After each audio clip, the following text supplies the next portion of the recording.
Hello everyone, this is Maki. The Laplace incident is a pivotal event in the Gundam Unicorn story. This time, I'd like to delve into researching the incident. I think most people only have a vague idea of what happened. However, by studying it more thoroughly, you'll be able to enjoy Gundam Unicorn even more. You may also find elements that are considered successors to the original 0079 story. Now, let's explore the truth of the incident and the hidden elements within the story. Before we begin, I have a quick announcement. On my channel, I'm looking for support through memberships.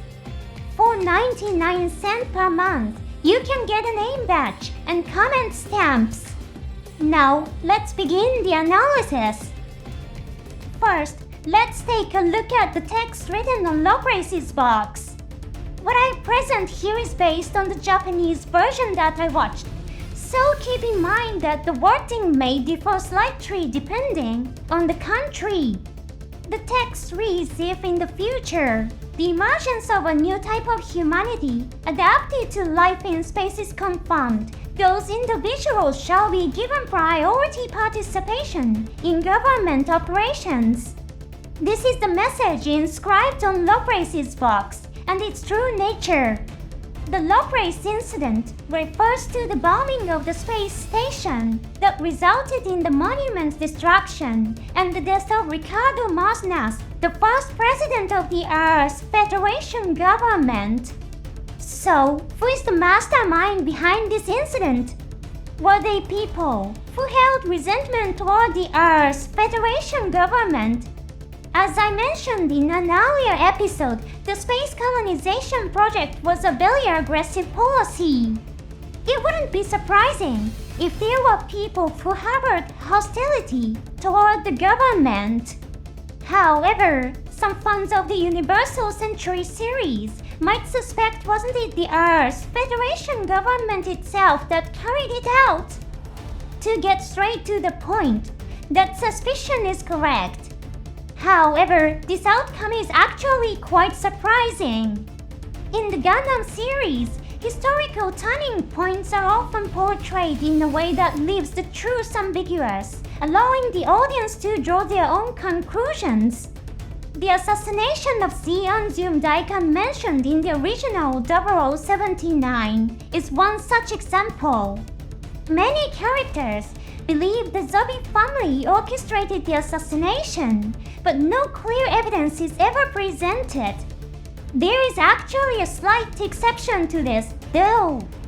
In the novel The Meeting, written by Yoshiyuki Tomino 18 years after the conclusion of the TV anime, Zeon Daikan is explicitly stated to have been assassinated by Dequin's soul Zabi. How to interpret this may divide opinions. Now, let's return to the topic of the Laplace incident. Let's look for information supporting the idea that the Earth Federation government was the perpetrator. We'll start by checking Dagusa Mako's account. The bombing of the Prime Minister's residence was a convenient incident for the Federation government. By using the prevention of terrorism as justification, they were able to maintain their power. Of course, his statement is based on speculation. However, considering that he is part of the Special Forces Unit Echoes, his guess is a sharp observation that gets to the core of the nature of the Earth Federation government. As I mentioned in the previous episode, the Earth Federation space colonization policy was essentially an abandonment policy. To suppress those who opposed such a forceful plan, the government needed overwhelming authority and military power. To firmly secure their grip on power, they needed to create the appearance of a threat. Something like a group capable of assassinating the Federation's Prime Minister exists somewhere.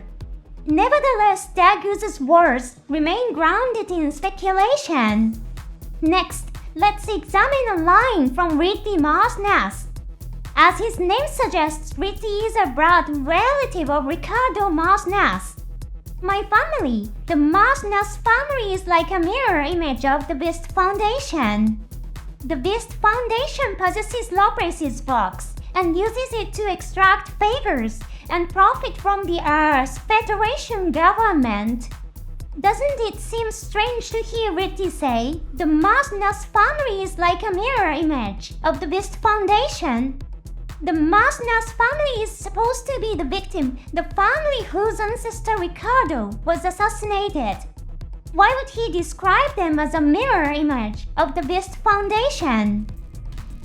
Now, let's take a closer look at what Ritty said. This appears in Volume 10 of the novel adaptation. Ricardo, the man who added a clause to the Laplace Charter, was a true idealist. His personality served well in concealing the foolish truths of the universal century, its true nature as an abandonment policy. Ricardo was a well-intentioned prime minister. He showed his commitment by placing his official residence in space and saying, "I will lead by example rather than sending only the citizens into space." Ritty's statement continues. Many people found Ricardo's strong liberal beliefs to be a nuisance. When those people saw the inscription on the Laplace Charter monument, it triggered the incident. Alberto Vist then adds a line that reinforces this idea. Ricardo became an obstacle to those who believed that the overgrown population didn't need voting rights. We are beginning to see the truth come into focus. However, we haven't reached a revelation that would overturn the idea that the Mars family was the victim. Let's continue searching for the meaning behind Ritty's words. The Mars family and the Beast Foundation are like mirror images of each other. Another crucial statement from Ritty appears in Volume 10. It speaks directly to the truth behind the Laplace incident. Let's take a look. The mastermind behind the plan was Georges Mars, nicknamed Junior. He was the third prime minister. He was the son of Ricardo Mars. The idea that the Earth's Federation government was responsible for the Laplace incident is correct. However, if you dig deeper, you eventually discover an even more shocking truth. It was the Mars family itself that was the true culprit. The Mars family assassinated Ricardo, the first prime minister of the Earth's Federation government, one of their own. That's precisely why Ritty described them as a mirror image of the Beast Foundation. This phrase is also strongly connected to the overall story of Gundam Unicorn. Alberto Vist killed his own father, Paddy's Vist. Siam Vist had his own son assassinated as well. Siam orchestrated the murder of his son and staged it as an accident because he deemed him unfit to uphold the peace and values of the Beast Foundation. Paddy's cooperated with Siam's plan.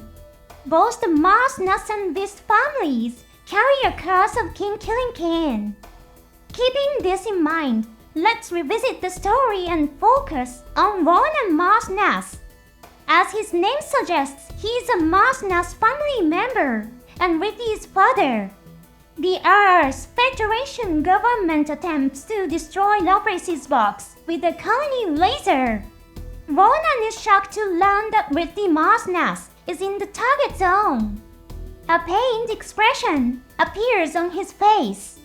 Why did he make that expression? Was it simply fear that his son was in danger? Or was it despair at realizing that he and his son were also being dragged into the Mars family's cursed fate? The truth is never clearly stated. But you saw how the story ends with your own eyes. As a new type, Ritty fully awakened the power of Unicorn Gundam Unit 2, Banshee. He stopped the colony laser attack.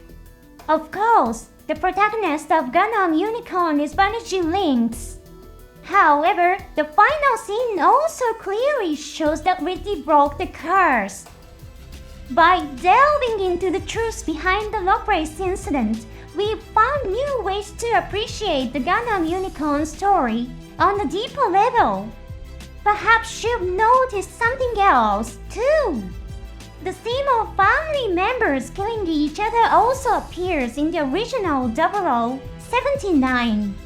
The Zombie family is the perfect symbol of that dynamic.